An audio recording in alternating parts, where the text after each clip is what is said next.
Bom dia, galera do nono ano, do FLU.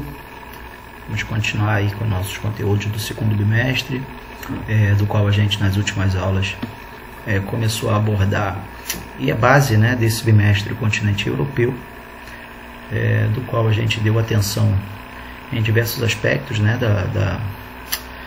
da população, do crescimento vegetativo, do clima da Europa, da parte de relevo, entre outras características. E hoje a gente vai, né, pincelar, né, algumas informações, em especial sobre a economia, né, do continente europeu, do qual a gente vai trabalhar um pouquinho isso na aula de hoje. Então começa aqui, né, um mapa físico, né, do continente, com toda a localização dos seus países, etc.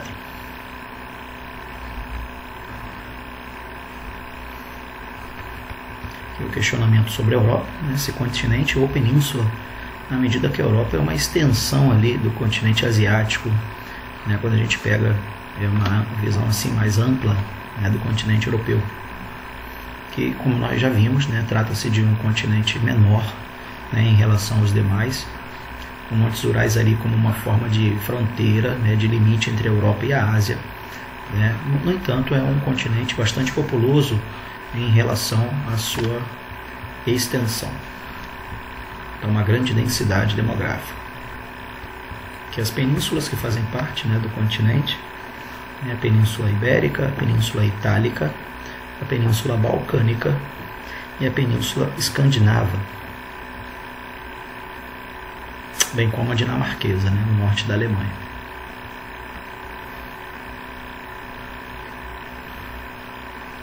As regiões, né, uma divisão física do continente, Europa centro-ocidental, né, a parte da Europa central também, a Europa meridional, setentrional e oriental,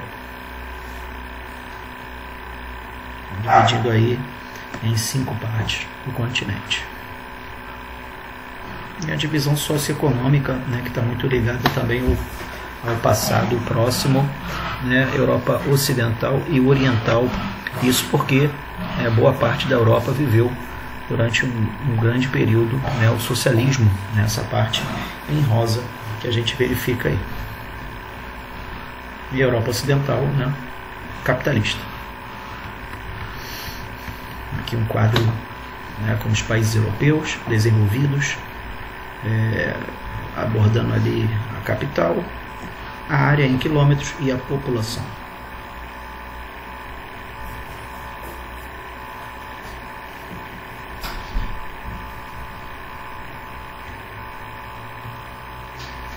A Europa Oriental, como foi dito, países ex-socialistas, né, que hoje são nações capitalistas desde o fim ali da Guerra Fria, né, em 91.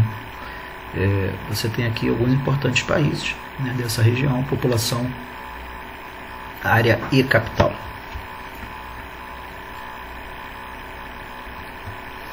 Características do relevo e hidrografia, do qual a gente já viu nas aulas anteriores, inclusive. Litoral europeu, né, recortado por mares interiores, além do Oceano Atlântico e o Mar do Norte.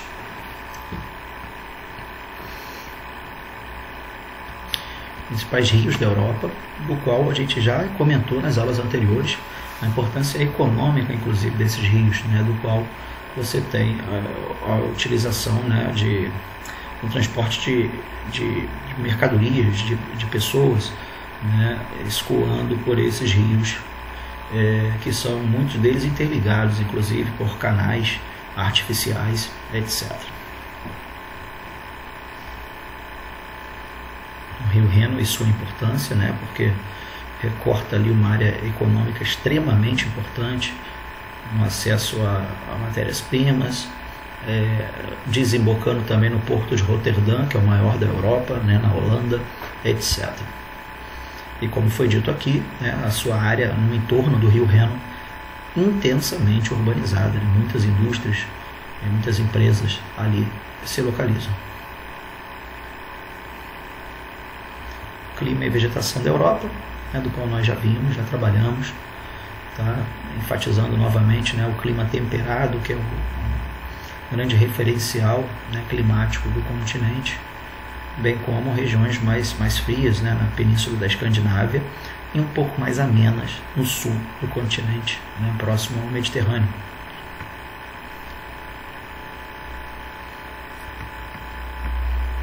Que toca a demografia, né, a expectativa de vida é alta, taxa de mortalidade também muito pequena. São características, né, de países desenvolvidos, né, que a gente vai verificar com elevado IDH.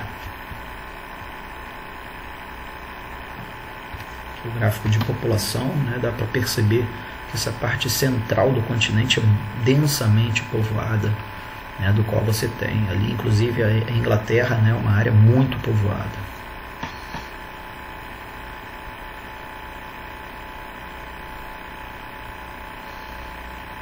As maiores etnias, né, do continente, germânicos, latinos, eslavos e outras etnias. As taxas de crescimento demográfico. Em algumas regiões ainda você tem um crescimento, né, razoável, e boa parte da Europa, a maior parte dela, né, você tem até em alguns países decréscimo populacional. Nós já vimos, né, falamos sobre a população e a baixa natalidade do continente europeu, no qual a gente verifica aqui, ó, as taxas de natalidade e mortalidade, bem como a migração, dados de 2011.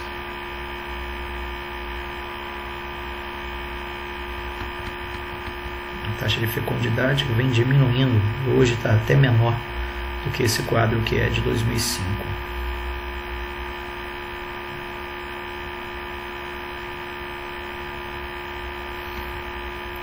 Inclusive fazendo com que houvesse incentivos oferecidos pelo governo para que os casais tenham mais filhos.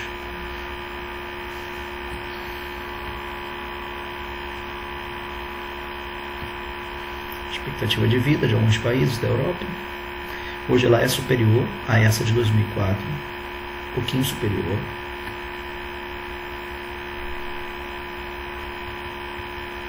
Estrutura etária da população, né, como nós já vimos, a pirâmide etária, principalmente a parte central, né, ali os adultos em maior número, né, diferente da pirâmide etária de países subdesenvolvidos, onde os jovens, né, formam a maior parte da população.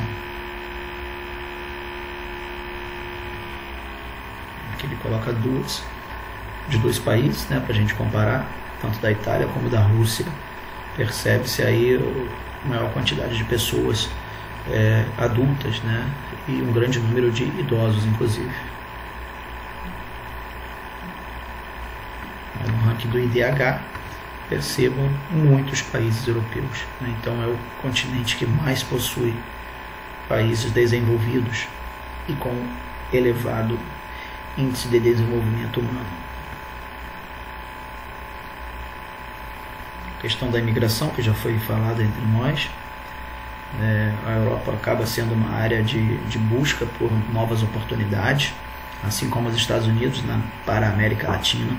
Então você tem ali um problema hoje, que é uma questão ligada inclusive à xenofobia em muitos países, evitando, né, ou tentando não permitir a entrada de imigrantes no continente europeu, mesmo sendo uma necessidade, né, como nós acabamos vendo aqui no gráfico, principalmente pelo fato de você ter a necessidade de aumentar a população economicamente ativa desses países.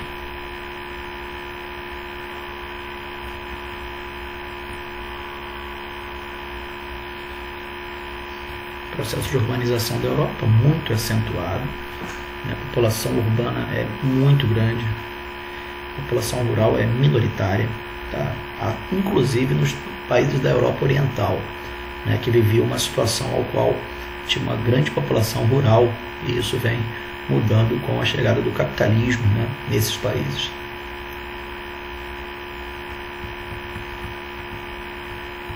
Os países mais urbanizados e menos urbanizados da Europa. os menos urbanizados, todos eles fazendo parte da chamada Europa Oriental, ou ex-socialistas. Aqui um quadro com as principais cidades, do ponto de vista econômico e do ponto de vista da população. Tá? Então você tem aí capitais e cidades importantes que são densamente povoadas.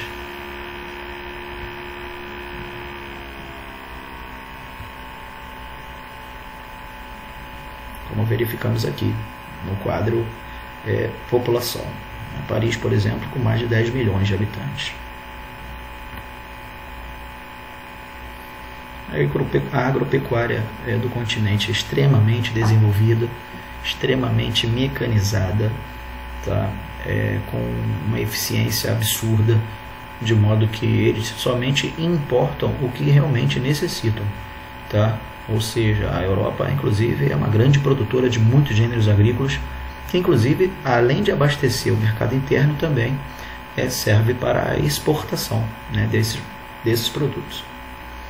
A gente vai verificar ali na legenda as áreas e as principais atividades da agropecuária europeia.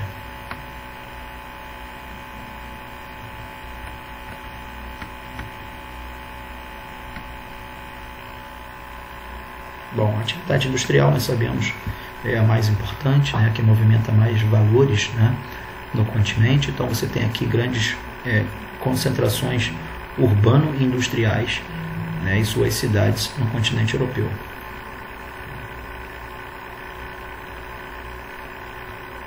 Gráfico de comércio exterior. Bastante importante, né, o conjunto da Europa, justamente quando a gente começa a mentalizar o comércio europeu em bloco, né? Ou seja, a gente vai ter uma aula, aqui o texto vai aparecer, mas a gente vai ter uma aula que vamos dar maior ênfase à União Europeia, né, que é o maior bloco econômico do mundo, do qual alavanca muito a economia dos países europeus. Aqui algumas informações da União Europeia, mas que depois nós vamos trabalhar com maior ênfase, inclusive os problemas que esse bloco econômico vem atravessando hoje, né, com a questão da saída, né, por exemplo, do Reino Unido do bloco, e era um país que foi um dos grandes formadores da União Europeia. E gráficos econômicos, né, da União Europeia. O caso da Grécia e da Romênia ali viveram uma grave crise, né, durante o século XXI. Por isso, um PIB negativo desses países. Gráfico de dívida externa. Desemprego, que vem caindo, tá? Isso aqui também é consequência da crise de 2008, que acabou acarretando também uma elevada taxa de desemprego na Europa naquele momento. Aqui os países da CEI, né, países que formam um bloco junto com a Rússia, né, que é o principal país da comunidade de Estados independentes, ex-socialistas. A desintegração da União Soviética, que resultou, né, no surgimento de novos países ali em 1991, né, com o fim da União Soviética. Entre eles o Cazaquistão, o Uzbequistão, Geórgia, a Ucrânia, Belarus, etc. Países membros da CEI, que ainda é uma forte ligação comercial da Rússia com esses países, mesmo depois de independentes. E aqui um exemplo do fortalecimento da economia russa depois, né, da sua entrada, né, no bloco capitalista, principalmente no que toca à produção e exportação, né, de gás, de petróleo, etc. Verificamos aí, inclusive, a taxa de desemprego caindo muito na Rússia.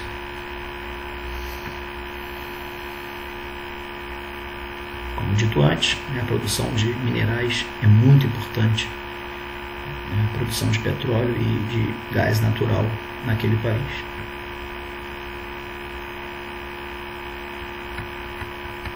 Bem como a aproximação da Rússia, né, em alguns blocos, faz parte dos BRICS, junto com o Brasil, do G8 e do G20.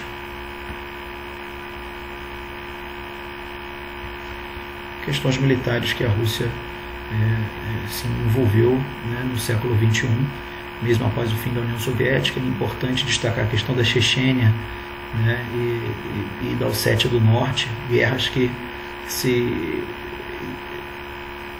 acumulam ainda nos dias atuais. E o fato da Rússia ser uma potência bélica por herdar boa parte, né, da tecnologia da antiga União Soviética, inclusive as ogivas nucleares, né, do qual a Rússia e os Estados Unidos são os maiores detentores mundiais. Ok? Espero ter ajudado. Nas próximas aulas nós vamos continuar a trabalhar a Europa, tá? Enfatizando ainda mais a economia e a sociedade daquele continente. Um grande abraço a todos.